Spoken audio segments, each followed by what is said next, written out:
नमस्कार बच्चों। आज हम पाठ 15 पढ़ेंगे सूरत शहर से। बच्चों, आज आप एक विदेशी की भारत यात्रा के बारे में पढ़ेंगे और समझ सकेंगे कि हिंदुस्तान के बारे में दुनिया की क्या राय रही है। यह यात्रा कथा है निकोलाई नूची की। बच्चों, आप सभी को यात्रा करना तो बहुत पसंद होगा। आपने कौन कौन से शहर देखे? उन शहरों में आपको क्या सबसे अच्छा लगा? बच्चों, हर एक जगह की, हर एक प्रांत, हर एक देश की, हर एक शहर की अपनी कोई खासियत होती है। तो आज हम यहाँ पर पाठ 15 पढ़ेंगे सूरत शहर से। मैं अपने अंग्रेज स्वामी ब्लामाउंट के साथ 12 जनवरी 1653 को सूरत पहुंचा। वो सूरत कब पहुंचा? 1653 को। वे मुझे अपना नौकर नहीं बल्कि बेटा समझते थे। जैसे ही जहाज सूरत के बंदरगाह पर खड़ा हुआ, मेरे स्वामी ब्लामाउंट ने मुझसे कहा कि मैं सामान की देखभाल करूं। वे अकेले किनारे पर उतरेंगे और सबसे पहले किसी हमदर्द अंग्रेज व्यापारी से मुलाकात करेंगे। मेरे स्वामी बहुत परेशान थे। इंग्लैंड के राजा ने राजदूत को जो पत्र दिए थे वे नष्ट हो चुके थे। नष्ट का मतलब होता है वे खराब या बर्बाद हो चुके थे, और उनके पास यात्रा व्यय भी लगभग खत्म हो चुका था। उनके पास जो यात्रा का खर्च था वह भी क्या हो गया था? खत्म हो चुका था। मेरे स्वामी मुझे जहाज पर छोड़कर चले गए थे। 4 घंटे बाद जब मिस्टर ब्लामाउंट वापस आए तो वे खुश थे। वे सूरत के मुगल गवर्नर से मुलाकात कर चुके थे और उन्हें बता चुके थे कि वे इंग्लैंड के राजदूत के रूप में हिंदुस्तान आए हैं और सम्राट शाहजहां से मुलाकात करना चाहते हैं। सूरत में उसी दिन हमारे ठहरने का उचित प्रबंध कर दिया गया। दूसरे दिन मैं सूरत की शहर को निकला। शहर का मतलब होता है वहाँ घूमने निकला। अधिकतर लोग सफ़ेद कपड़े पहने हुए दिखाई दिए। सूरत में मैंने हर व्यक्ति को खून थूकते हुए देखा। शुरू में मैंने यह समझा कि शायद यहाँ के लोगों को दांतों की कोई बीमारी है, लेकिन बाद में मुझे यह पता चला कि लोग पान खाते हैं। यह खून नहीं बल्कि उसी पान की ईख है। एक दिन मैंने भी एक पान खाया।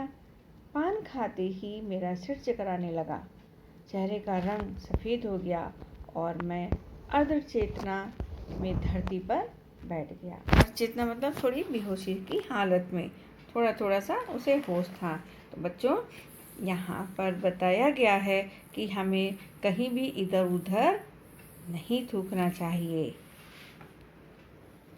एक अंग्रेज स्त्री उस समय मेरे निकट मौजूद थी। उसने मुझे नमक चटा दिया। सूरत में हम 75 दिन ठहरे।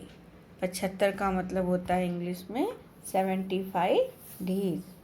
मुझे यह नगर बहुत पसंद आया और इसकी खूबसूरती और सफाई देखकर मुझे स्वयं अपना नगर वेनिस याद आ गया।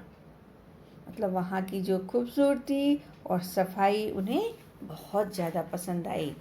वहाँ की खूबसूरती और सफाई देख करके उसे अपना नगर वेनिस याद आ गया। तो बच्चों, हमें अपने शहर को बहुत साफ सुथरा और सुंदर बनाने के लिए प्रयत्नशील रहना चाहिए। यहाँ कई फ्रांसीसी व्यापारियों से मेरी भी मुलाकात हुई। जॉन नाम से के एक अंग्रेज व्यापारी से भी मुलाकात हुई जो मेरे स्वामी की आर्थिक सहायता कर रहे थे। आखिर वह दिन भी आ गया जब हमें आगरा चलना था। 15 दिन की यात्रा के बाद हम बुरहानपुर पहुंच गए। बुरहानपुर एक छोटा सा नगर है जिसके चारों ओर फसील नहीं है। यहाँ बहने वाली दरिया का पानी साफ और मीठा है।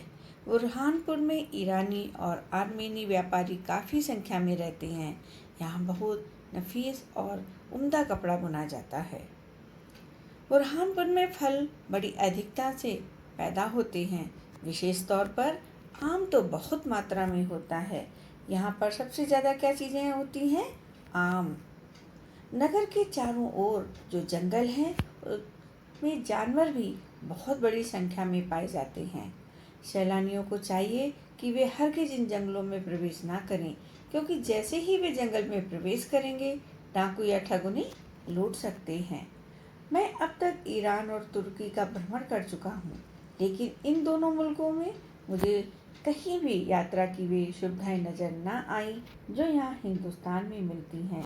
यहाँ हर जगह बादशाह ने यात्रियों के ठहरने के लिए सराय बनवा दी हैं। ये सराय एक छोटे मोटे दुर्ग की तरह होती हैं। सराय का इंचार्ज सरकारी नौकर होता है जो सूरज डूबने के बाद सराय का फाटक बंद कर देता है। सराय में केवल यात्रियों को ठहरने की इजाज़त होती है। फौजी सिपाही उसमें नहीं ठहर सकते। मैंने रास्ते में कई सराय इतनी बड़ी देखी कि उनमें हजार हजार यात्री ठहरे हुए थे। उनके साथ उनके घोड़े, खच्चर, ऊंट और हाथी भी थे। सराय में क्रय विक्रय के लिए एक बाजार भी होता है और औरतों का हिस्सा मर्दों से अलग होता है। सराय का सारा खर्च बादशाह उठाता है। चलते चलते कई रोज बाद हम ग्वालियर पहुंचे। यहाँ एक बहुत भव्य दुर्ग है। दुर्ग का मतलब यहाँ बहुत सुंदर एक किला है। इस दुर्ग में मुगल बादशाह अपने सम्मानित और शाही कैदियों को रखते हैं। दुर्ग कुछ इस अंदाज में एक पहाड़ी पर बना है कि उस पर किसी ओर से हमला नहीं किया जा सकता और यहाँ का कोई कैदी फरार नहीं हो सकता। ग्वालियर में फूलों से इत्र निकालने का काम होता है। यह इत्र बहुत ही बढ़िया किस्म का होता है।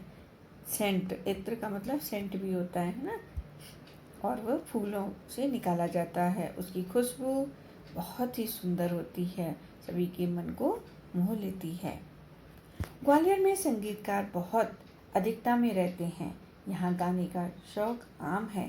प्रसिद्ध है कि यहाँ जो भी पहाड़ है वहाँ से ही देवताओं ने पहली बार दुनिया को राग रागनियों का ज्ञान दिया था। ग्वालियर में 3 दिन से के सफ़र के बाद हमें चंबल नदी मिली और उसके बाद धौलपुर।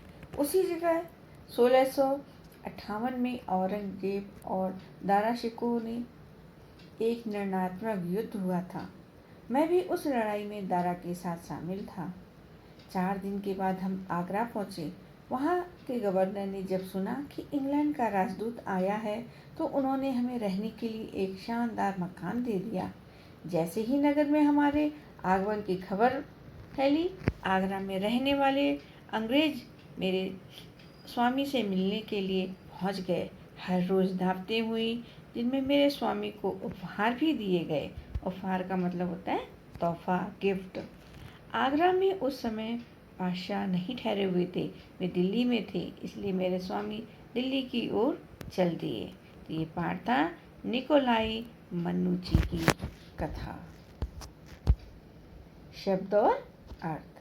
हमदर्द सा हृदय दर्द को सहने वाला या समझने वाला, है ना, उसे हम क्या बोलते हैं? हमदर्द। मुलाकात, मिलन, मेल, भेंट। अर्धचेतनावस्था, आधी बेहोशी की हालत। हसील, परकोटा, चार दीवारी। नफीस, बढ़िया। सैलानी, पर्यटक। भव्य, बड़े बड़े, सुंदर। निर्णात्मक, फैसला करने वाला। आगमन, आना। नीचे लिखे प्रश्नों के उत्तर